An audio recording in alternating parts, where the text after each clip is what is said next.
आपने हमें 117 में से 92 सीट दी, बहुत शुक्रगुजार हैं आपके। अब दूसरा बड़ा चुनाव आ रहा है, 13 सीट है। हमें ये 13 की 13 सीट चाहिए। क्यों चाहिए? अपने लिए नहीं चाहिए, अपने बच्चों के लिए नहीं चाहिए, अपने परिवार के लिए नहीं चाहिए, मुझे अपने लिए नहीं चाहिए, मान साहब को अपने लिए नहीं चाहिए, इन मंत्रियों को अपने लिए नहीं चाहिए।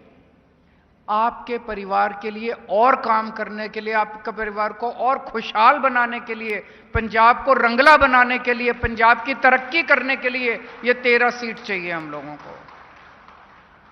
जनता तो रोज देख रही है कैसे केंद्र सरकार, गवर्नर, बीजेपी वाले रोज तंग कर रहे हैं मान साहब को, रोज तंग कर रहे हैं हमारी सरकार को, रोज तंग कर रहे हैं हमारे मंत्रियों को, तरह तरह से तंग कर रहे हैं। पंजाब के हक के 8,000 करोड़ रुपए रोक लिए केंद्र सरकार ने। 8,000 करोड़ रुपए बहुत होते हैं।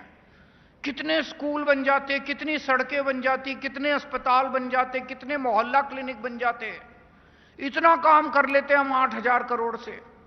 जो काम करते हैं गवर्नर उस काम में टांग अड़ा रहा है, हर काम में टांग अड़ा रहा है। 26 जनवरी को पंजाब की जनता अपनी झांकियां निकालनी चाहती थी। दिल्ली के अंदर झांकी निकलती है, 26 जनवरी को पंजाब की भी झांकी निकलनी चाहिए थी। पंजाब ने अपनी झांकी बना के भेजी।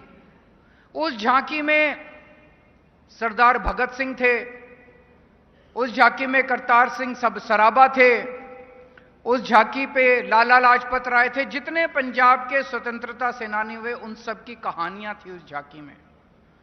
जब केंद्र सरकार के पास पंजाब की झांकी गई तो केंद्र सरकार ने इनको चिट्ठी लिख के भेजी, पंजाब की झांकी रिजेक्ट की जाती है। ये केंद्र सरकार में जो बैठे हैं ये सरदार भगत सिंह को रिजेक्ट करने वाले होते कौन हैं?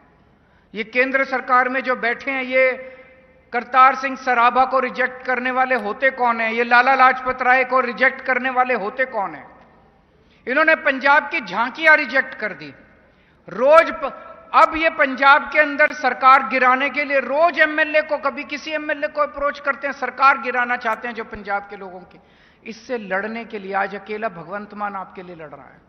भगवंत मान केंद्र सरकार से लड़ रहा है, इन बीजेपी वालों से लड़ रहा है, गवर्नर से लड़ रहा है।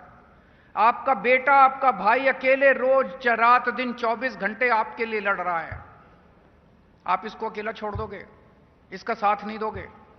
आज अगर आप 13-0 से इनको हरा दो, 13 की 13 सीटें इसको दे दो, तो ये 13 हाथ बनेंगे भगवंत मान के। ये 13 हाथ बन के दिल्ली के अंदर जाके बीजेपी से लड़ेंगे और केंद्र सरकार से लड़ेंगे। 13 एमपी लोकसभा के अंदर, संसद के अंदर उठ के आपकी आवाज उठाएंगे, पंजाब की आवाज उठाएंगे। मैं आपसे पूछना चाहता हूं, आज भी 13 सांसद, पंजाब ने 13 सांसद, 13 एमपी भेजे हुए लोकसभा के अंदर, किसी की आवाज आती है? कोई सुनाई देता है? पता चलता है कि 13 सांसद भेजे हुए उन पार्टियों के क्या करते हैं वो? जब आपके 8,000 करोड़ रोके केंद्र सरकार ने, वो 13 सांसद कहां थे? ये तो अब अकेले रिंकू की आवाज दिखाई देती है जलंधर से, पिछले 1 साल से जब से रिंकू लड़के जीत के गया। बाकी 12 कहां हैं? पंजाब के लिए कभी लड़ते हुए क्यों नहीं थे? जब 26 जनवरी को पंजाब की झांकी रोकी गई तब ये 12 सांसद कहां थे? दूसरी पार्टियों वाले क्या कर रहे थे? ये मटर गश्ती कर रहे थे, कुछ नहीं करते, पंजाब की कभी आवाज नहीं उठाते। आप अगर 13 सांसद आम आदमी पार्टी के जिता के भेजोगे, ये 13 के 13 लोकसभा में भी आवाज उठाएंगे।